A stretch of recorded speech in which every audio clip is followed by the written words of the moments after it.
Bom, já que hoje é quinta-feira, chegou a hora de saber das estreias nos cinemas. O nosso especialista no assunto, Jarléo Barbosa, está aqui prontinho para deixar a gente por dentro das novidades da telona.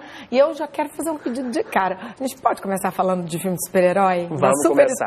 Na estreia da semana? Vamos começar. Boa tarde, Jarléo. Boa tarde. Uma das maiores estreias do ano. E você sabe, Michele, que nenhum filme estreia por acaso em determinada data, né? Hoje é 4 de julho, é o dia da independência norte-americana, né? Bem apropriado, exatamente. Né? E estreia um filme que é um símbolo, né, dos Estados Unidos, um herói nacional, que é Homem-Aranha, de volta, longe de casa. E já digo o seguinte, se você que está em casa não assistiu Vingadores Ultimato, de duas uma. Ou você vai assistir esse filme e vai ver spoiler, ou eu indico que você assista primeiro Vingadores para depois ver esse filme. Essa porque dica é pra mim, porque eu não assisti ainda, tô eles enrolada. são, de certa forma, continuação. Fica até um pouco difícil de eu contar qual é a história desse filme sem soltar um spoilerzinho aqui sobre os Vingadores. O que eu posso dizer é que conta a história mais ou menos assim, o Homem-Aranha se aceitando enquanto herói, porque ele está entendendo um pouco e saindo desse lugar dos Vingadores onde ele era um herói coadjuvante para virar o grande herói que vai salvar o planeta, e ele tem que lidar com a memória de alguns heróis que não estão mais presentes graças ao filme dos Vingadores. É um mundo, assim dizer, pós-Thanos, né? Porque no Vingadores a grande batalha é contra o Thanos, e agora Thanos foi vencido, o mundo pós-Thanos tem que lidar com algumas consequências e é o Homem-Aranha que vai encabeçar essa batalha contra novos vilões, que são os elementais, que são novos monstros que estão atacando a Terra. É porque ele entra como um super-herói jovem, né? É jovem, ele é um adolescente, inclusive ele está passando férias com os amigos e ele é convidado para uma missão e ele fica nesse conflito. Mas, gente, eu só queria me declarar para a MJ, essa vida de adolescente, de repente ele tem nada menos que salvar a humanidade. Pequena responsabilidade. É um grande desastre. Próximo filme é um filme brasileiro, é um documentário que conta a história do cinema brasileiro, porque fala do Neville de Almeida, cronista da beleza e do caos. Neville de Almeida é um cineasta ligado ao cinema marginal da década de 70, 60, lá em São Paulo, e fazia filmes assim com bastante conteúdo erótico e também conteúdo político. Dirigiu grandes bilheterias no Brasil, como A Dama da Lotação, com Sônia Braga, As Sete Gatinhas. E um dado interessante é que o Neville de Almeida é o diretor brasileiro com mais filmes censurados na sua cinebiografia. Ele teve 4 filmes proibidos de ser exibidos. Naquela época de pornô chanchado? Não, ele é antes da pornô chanchado um pouco. Antes? Ele é de cinema marginal, só que na época da ditadura eles achavam que o conteúdo dele era muito... Censurado.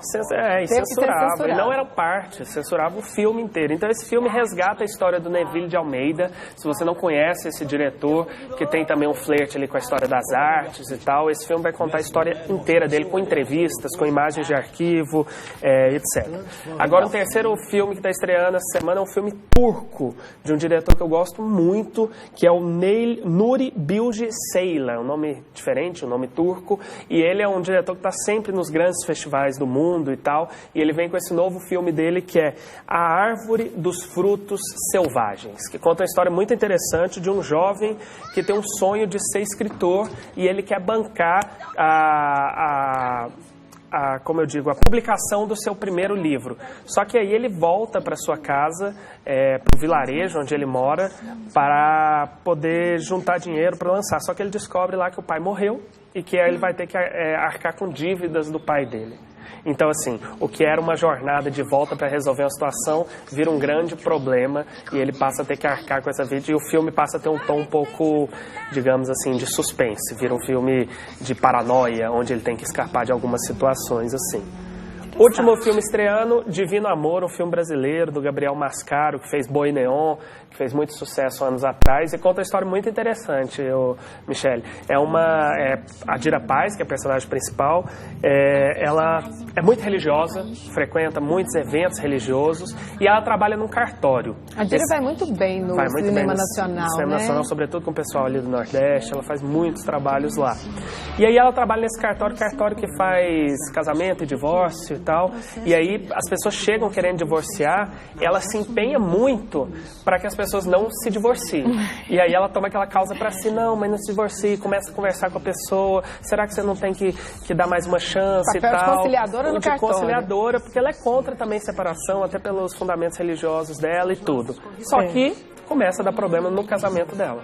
E agora ela vai ter que viver essa questão do divórcio, a sua questão religiosa, na sua própria vida, tudo misturado. Porque agora ela não vai dar conselho, ela vai ter que viver aqueles conselhos que ela dava para os outros. Ela vive esse conselho dela? Aí essa é a questão do filme. Ela vai manter o casamento por causa das suas convicções religiosas ou ela vai... cai fora e entende ela cai fora, tem uma saída. Entender que já deu e tal. É um filme do Gabriel Mascaro, que é um diretor lá de Pernambuco, que fez filmes de muito sucesso e trata dessa onda religiosa no Brasil, assim, só que com um grande conflito moral também, assim, né? O que é mais importante? A relação, são as convicções religiosas e tal, e tudo. É pra se pensar. Bem interessante, né? Boas opções aí para esse começo boas, de férias, né? Pois é. Você já está se preparando para qual? Eu estou me preparando para A Árvore dos Frutos Selvagens, porque é um título lindo e porque eu gosto muito desse diretor, assim. É um diretor pouco explorado aqui no Brasil, mas que eu acho que ele tem uma linguagem muito, muito interessante. Bom, como você falou que é só um sustinho, você aguenta, pois né? E não é circuito não é independente, viu? Tá passando lá no Lumière, no Lumière Banana Shop, circuito comercial, circuito tradicional.